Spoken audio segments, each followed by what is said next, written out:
Agenda kedua, teman-teman, yang seperti ditanyakan tadi, kami juga membahas tentang restrukturisasi keuangan kereta cepat Jakarta Bandung.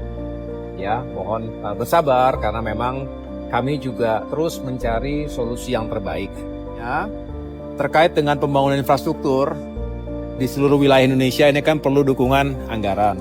Kita ingin menyampaikan kepada beliau apa saja yang perlu mendapatkan atensi dan juga dukungan.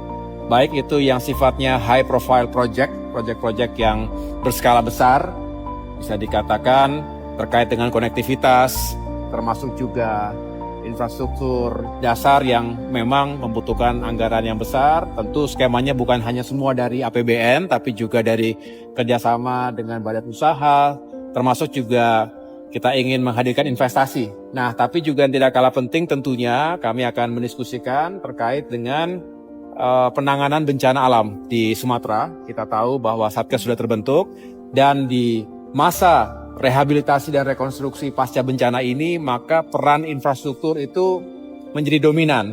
Oleh karena itu, kami ingin mendiskusikan hal-hal pokok yang memang menjadi tugas dari sejumlah kementerian dan lembaga terkait dengan perbaikan dan pembangunan infrastruktur pasca bencana. Apakah itu terkait dengan jalan, jembatan, sumber daya air bersih, lalu juga bicara perumahan dan lain sebagainya. Saya rasa banyak hal lain yang juga bisa kita diskusikan. Kami membahas paling tidak ada 4 isu strategis.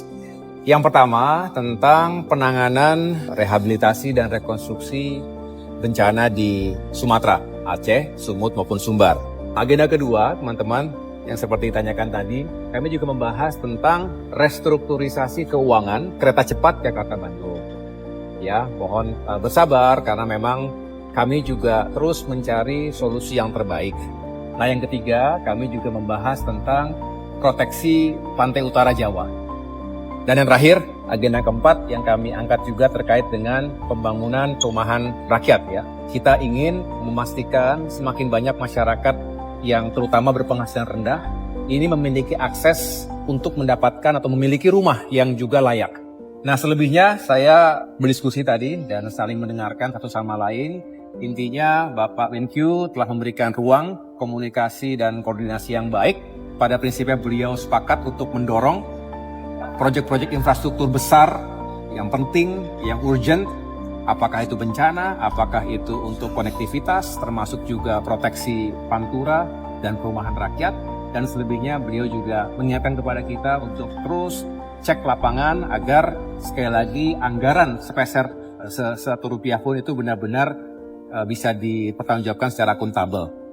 Data lapangan benar-benar bisa dipertanggungjawabkan. Saya rasa itu yang juga akan menjadi pesan kuat saya kepada 5 kementerian teknis yang ada di bawah Kemenko Infrastruktur.